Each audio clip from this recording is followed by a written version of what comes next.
morning, everyone. It's about mid-morning here, and we've just pulled into Palmer, Massachusetts for a day's filming. Palmer, Massachusetts is without a doubt one of, if not the best railfanning sites in all of New England. The main lines of both New England Central, CSX, and Mass Central all meet in the center of the town, and both NECR and CSX have large yards near the junction. Sitting at the center of the junction is the historic Palmer Station, now a railroad-themed restaurant known as the Steaming Tender. Evidence of the railroad's history is everywhere, from old signs to a coach and even an old steam engine. These rail lines see a lot of action too. Before I can even set up the camera, an eastbound CSX train catches me by surprise.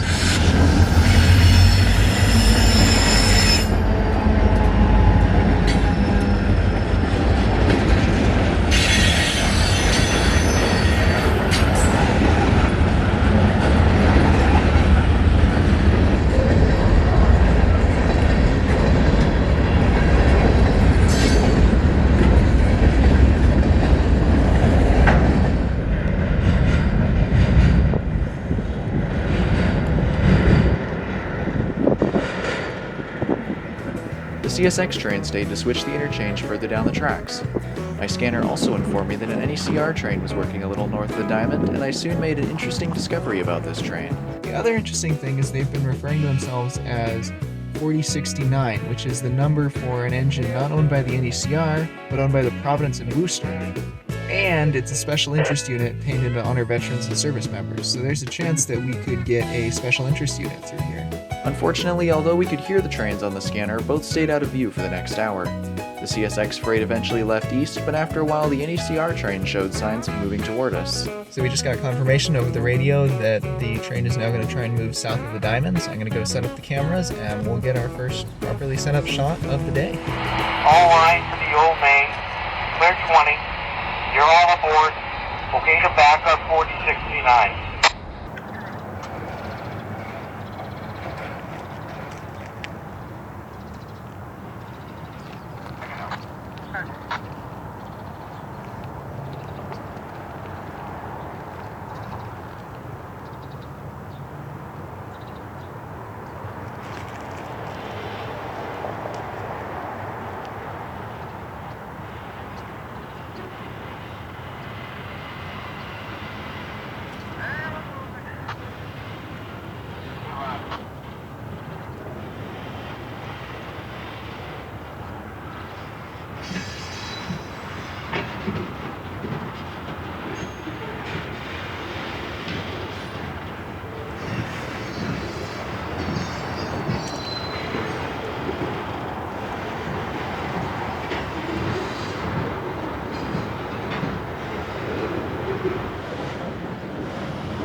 NECR freight stopped a little ways into the yard, and over the next hour constantly moved forward and then in reverse, shuffling cars on the tail end of the train to different tracks in the yard.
Things appearing to slow down, I put the drone in the air to get a good look at the two train yards. The NECR train we just saw is train 603, and it's currently tied down on the center of the yard. From the air, several other interesting cars could be seen. This is a low-bed flat car designed for carrying oversized items. I'm not sure what's on it right now as it's hidden by a tarp, but cars of this type are a rarity on this line. Behind it is an even rarer sight, a wooden caboose now in a state of disrepair. Also worthy of note are the two engines on train 603. It turns out that not only one but both units wear a special interest paint job. Both engines are painted to honor veterans and service members, and are the only two engines on the NECR and its sister railroad, the Providence and Worcester, that wear this paint scheme. Seeing as how nothing seemed to be moving, I took a break from railfanning and had my lunch. However, when I returned, it seemed that a lot had happened while I was gone. Well guys, since things seem to have quieted down, I went on my lunch break, and when I came off, Now Mass Central's down in the CSX yard, CSX is still down there, and we got a third CSX train inbound, so we're about to have a three-way meet here.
After the CSX westbound had gone, Mass Central also left back north to its yard.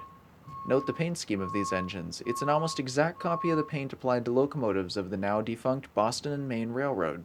I knew that Amtrak's Lakeshore Limited was likely to arrive soon, and sure enough, Amtrak's own train tracker showed the train flying west just a few miles from our location.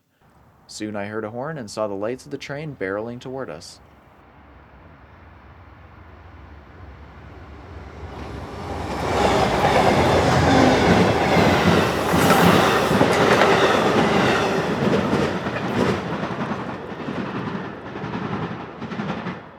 I was pleasantly surprised to see the Amtrak Midnight Blue locomotive on this train. It's a one-of-a-kind engine painted in honor of Amtrak's 50th anniversary. Once the Amtrak train had gone, the CSX local in the yard began to crawl forward towards the diamond and out of the yard. The CSX local did not pull onto the main, but instead stopped under the road bridge and then reversed back down the track. It must have only been doing some switching maneuver, not getting ready to leave.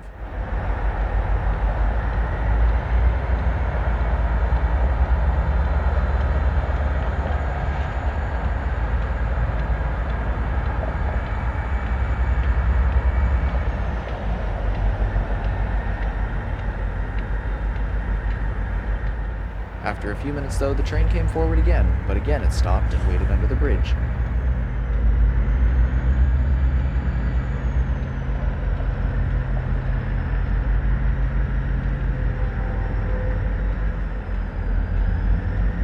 Soon, though, I figured out why it was waiting to leave. We just got a tip from a local rail fan that apparently there is a eastbound coming from that direction, which is presumably what the CSX local is waiting for down there.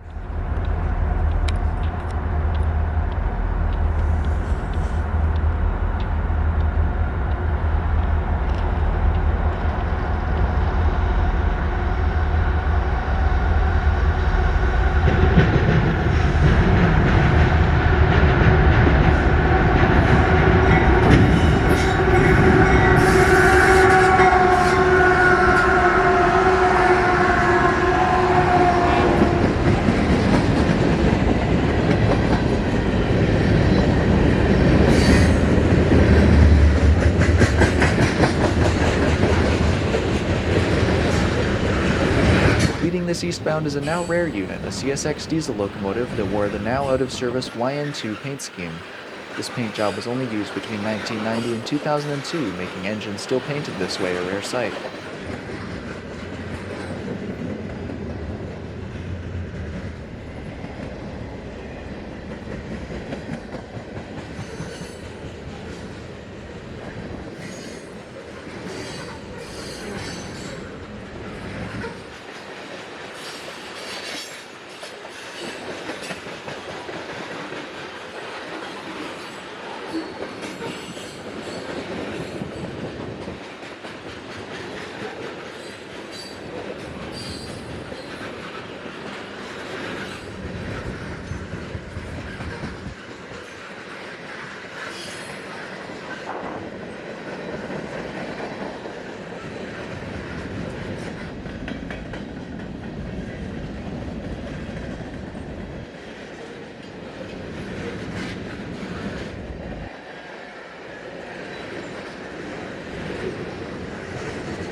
As soon as the eastbound had gone, the local throttled up and headed out onto the main.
The local stopped here, then reversed back down the track a short distance.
Again, the local stopped for a few minutes before throttling up and this time hauling its train all the way out onto the main track.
After traveling far enough forward to clear a switch in the yard, the local again stopped, then reversed back down the track and back into the yard.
While the yard local we'd filmed earlier was still silent, it had now been joined by engines from a newly arrived Train 608, a local freight that had come from south of here. Both trains were now stopped for the day though, and with the CSX train also stopped in the yard and the light fading fast, I made the decision to call it a day and leave Palmer.